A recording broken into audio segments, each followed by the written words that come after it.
Hi everybody, it's Claudia with Beautytainment, and this is like my little corner of the channel where I introduce books to you that I love, talk about books that I hate, all of it. So this is Claudia's little book corner. So I wanted to share with you guys my favorite books that I read in 2023.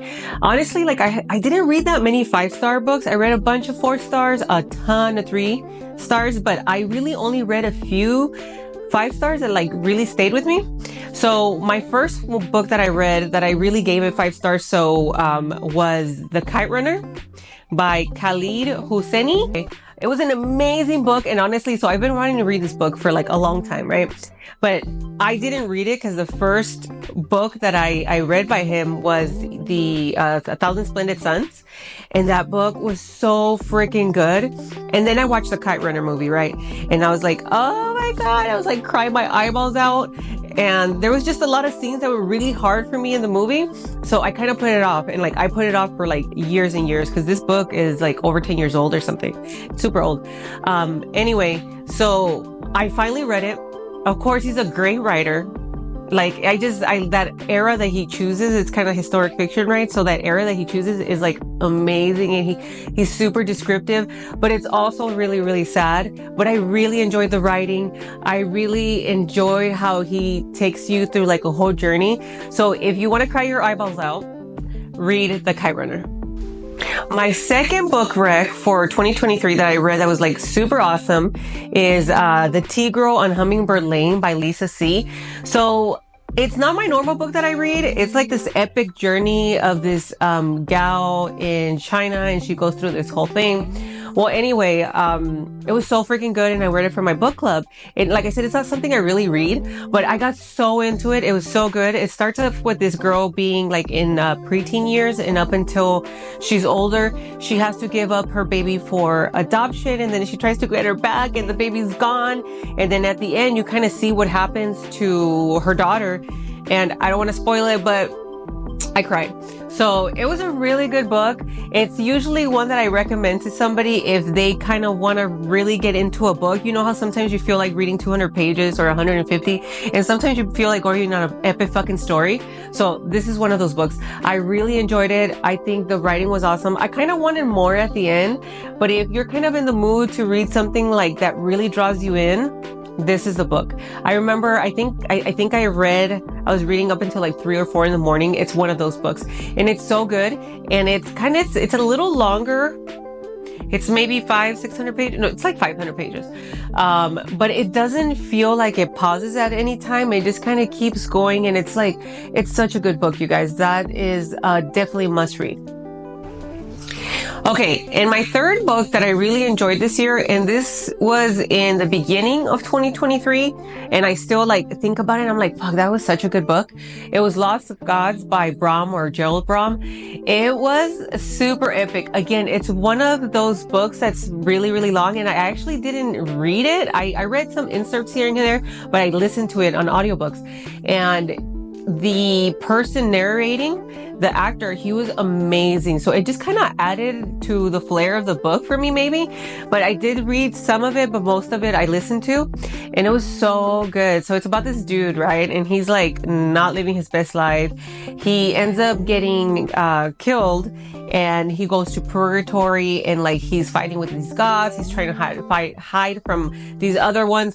It's a really good book. I really enjoyed it. It's honestly, it's not like the category that I typically read, which I think for me opened me up, and I was like, do I like this? Do I like fantasy and like monsters and shit?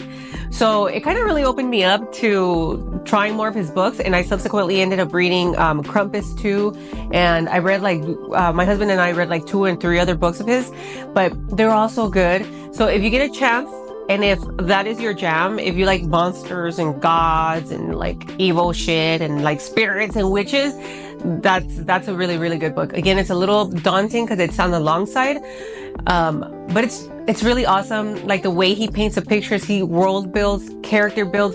It's an amazing epic book. So if that's your jam, that's definitely one to start off with. Just know that you're going to be reading this book for a while, but it's a really good book. I also have been trying to get more into business books. I read a lot of like literature and fiction, dystopian future, sci-fi stuff. So I'm trying to read at least like 2 business books a month. My husband and I do have a business together. So I'm trying to nurture that side of me as well. So one of my favorite books that I read this year was The 7 Habits of Highly Effective People by Covey. So that book was awesome. Honestly, like it kind of changed my paradigm, which is actually what it was trying to do. And if you get a chance to read that book, really read that book. The 7 habits are things that you're like, well, yeah, it's like common sense, but he gets really into the nitty gritty of these highly effective people that utilize all these habits as efficiently as they can. And it's a really good read. It's also really quick to read. Okay, so the other book that I read this year for business in 2023 that was really good, guys, was Never Split the Difference by Voss. And I will tell you that's definitely one of my top 2 or 3 business books that I read like all my life. It's really good. What I really enjoyed about it is the stories that he told. So he was in the FBI. He was a hostage negotiator, and he talks about all his experiences, and he's telling a story as he's telling you how he's learned to communicate with people in business and just like in life. And it was never boring. That's something I have a hard time with sometimes with the business books. Like they can be super dry. They can be really good, but if they're dry, I'm like, oh my God, like I have to listen to this book at like 2 times the speed. But I really enjoyed his storytelling. I really enjoyed how he linked the story to the lesson, or how he used a lesson that he learned to free some other hostages or stuff like that. That has got to be one of my favorite books, like I said, in business of all time. So if you get a chance, listen to it, but also reading it is great. So that's it, you guys. Those are my top 5 books that I read in 2023. 3 novels, favorite, and then 2 business books, which again, I'm trying to get better at, but those books were awesome. I enjoyed them. I hope you enjoy them. You can find me on Goodreads. I hope that you do. You can find me under Claudia Seves, so I can see what you're reading. You can see what I'm reading. And then I will link all the books below so that if you do want to read them, you can find them. And yeah, that's it for me.